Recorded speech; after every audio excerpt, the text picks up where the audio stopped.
Hi guys, I hope you're all good.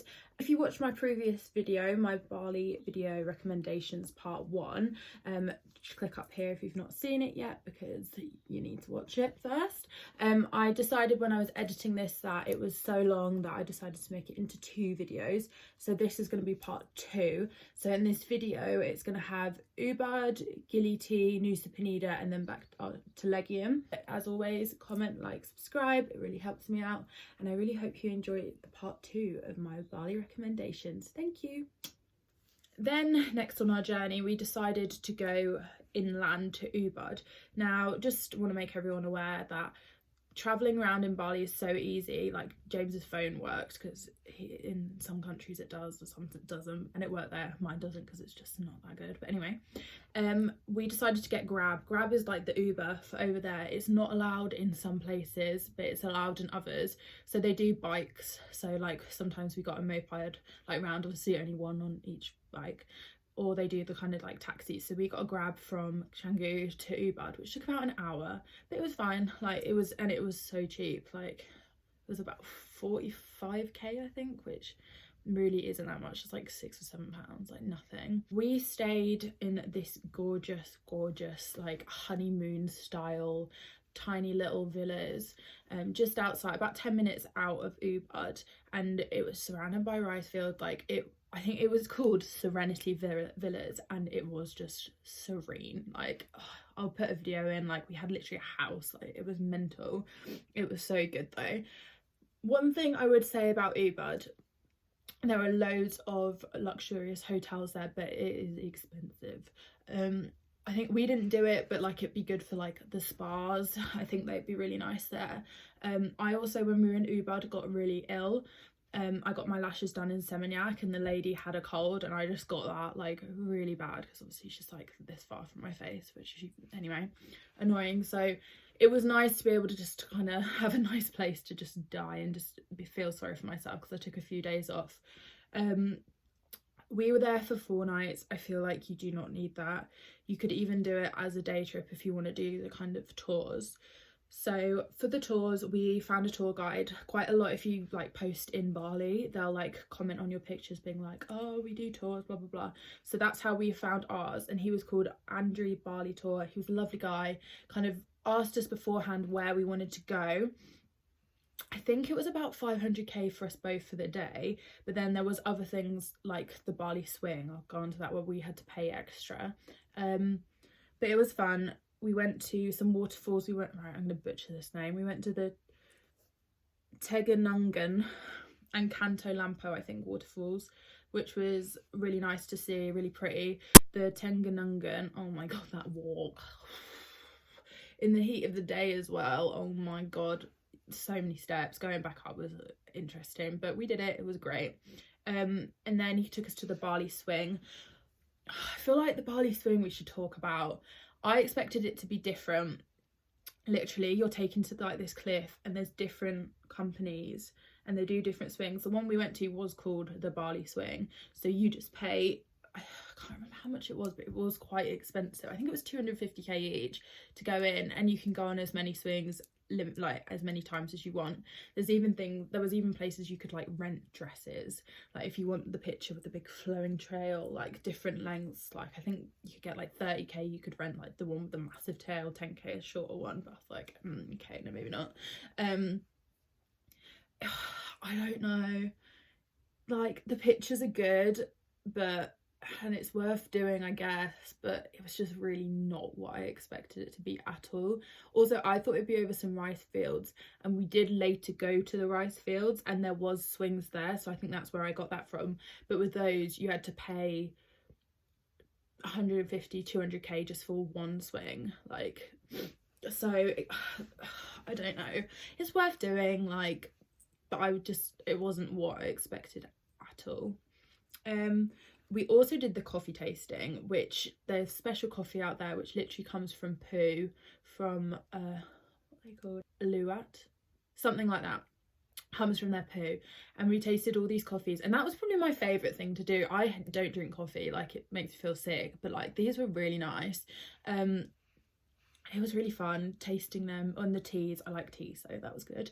But yeah, that's kind of what I'd say about that. You can do it all in a day or two. I don't think you necessarily need to stay in Ubud for that long. Ubud town, I don't know, it wasn't it for me. I don't know, I just love Canggu and Seminyak so much before. I kind of had a standard, and unfortunately it just didn't really meet it. And then we decided to go over to GILIT. Now GILIT is actually part of Lombok, not Bali. Right, getting over there, make sure you get the fast boat. We had this slow boat. I got off and I had to like just sit down and just reevaluate my life because I felt so ill. The waves there are massive and you're on this slow boat going like, oh, it was actually awful. When we went off, we managed to get a fast boat which just skimmed over it, didn't feel a thing. But anyway, that is my tip, get the fast boat. So GILIT is this tiny little island. There's Gili and Gili Meno, kind of like a group of 3. I do wish we did the other ones, but anyway. It's such a small island and they're recently recovering from an earthquake which hit Lombok, so lots of stuff is still being rebuilt. And it's because it's such a small island, there's no motorized vehicles there, so not even mopeds. So most people like walk, go around on bike, or it's the horses. I'm such an animal lover and the horses just upset me so much. So they have horses which they kind of like bring to like to build things, so use them as a cart and horse, which isn't too bad, I suppose. Like it is like a more traditional way of doing it if there's no cars or vans. But the taxis, honestly, any time I saw it or just heard the jingles of the bells knowing they're coming, it just made me so sad.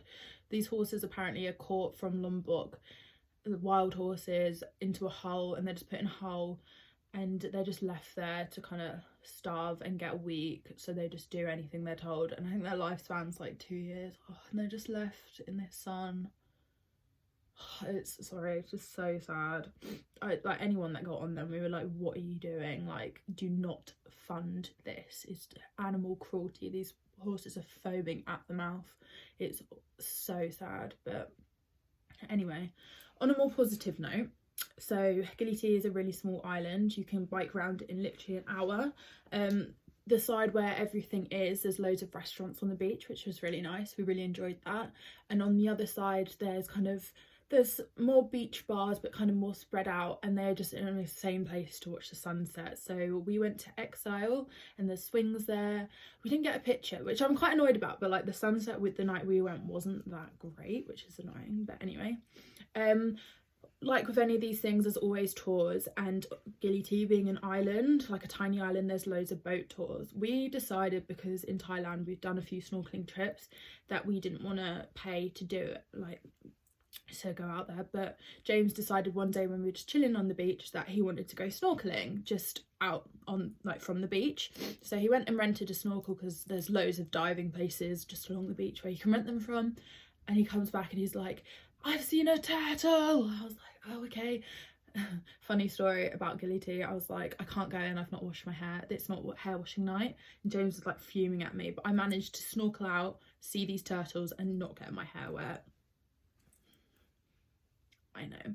But yeah, we saw turtles just off the shore, so we didn't even have to pay to see them, apart from obviously the hire of the snorkel. Doesn't count. So that was insane. Like, got so close to them, came up with them breathing. It was so nice. And then from GILIT, so we've been here, the island's here, GILIT's up here, we decided to go to Nusa Penida, which is an island kind of, wow, my map skills. So we had to get a boat from there, and we got the fast one. It was fine. Now there's Nusa Penida, Nusa Lembongan, and another one beginning with Nusa Senegan, I think. We decided with Penida, that's the bigger island, right? We cut our stay short. Where we stayed just wasn't it. Like, I've seen people go to Nusa Lembongan since, and it looks a lot nicer there. Like, Nusa Penida is a beautiful island, but it is not developed for tourists. So the roads, there's like one road that kind of goes around the island, and it is scary. We got a moped and we drove to Crystal Bay one day, and oh my god, that drive. I was scared. That was not it. But anyway, we got a tour guide, so we got Nusa Penida Bali tour just on Insta. A lot of these tour guides, like I said, just like comment on your pictures and like kind of give some prices, and we said what we wanted to do. Because we only had one full day there, we knew that we wanted to see the manta rays. There are manta rays around Nusa Penida, and we were like, we need to see them. So there's kind of the east side, which I think there's, I can't remember what's the Angel, no, I don't know, but we did the west side. So we did Crystal Bay ourselves, and then we did the Kalinking, we did Angel Billabong, and we did Broken Beach. We didn't go down any of them. We'd like walked around, because I know down to Kalinking it's like takes a few hours and it's a bit harrowing, so we were like, not in this heat, thank you. But the manta rays, so we, along with our price, I can't remember how much it was, we got like a boat trip to go snorkeling to see these manta rays. And where we went in Manta Bay, a lot of boats were already there, and they said they hadn't seen any rays. Obviously they're wild animals, they're not going to necessarily be stuck here, like they can go where they want. So we had to pay a bit extra to go out to Manta Point, which is where most of the like scuba diving people go, but we saw them and oh my god, they are huge. I'll try and insert a video. Like, I used a GoPro for all of these, like it was really good, so if you go, take a GoPro.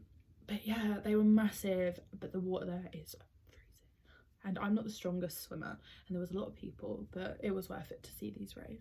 We decided to go to Legian for the last 4 nights. We were quite torn as to where we wanted to go. We were thinking about Uluwatu, which is on the south bit of the island, but that's more for surfers, and we decided that there was quite a few things back in like where we'd already been we'd like to do again. So we decided to stay in Legian, which again is quite touristy. We stayed in the Fashion Hotel, which was really nice. So some of the things we did, we went up to Tanalot, which is kind of a little, what's it called, a little, not a little temple, that's the word, a temple, which is kind of like out onto sea, so when the tide comes in it's like covered by water, so it looks like it's on an island. That was really cool, and we got grabs there and back, so that was a bit scary, but it was fine. And then another amazing food place we found was the Brunch Club of Bali. Oh, we went there twice. It was so good. It was run by an Australian couple, and it was just insane. I really want to go back. I love that. We didn't get breakfast in this one, so this is why we kind of branched out.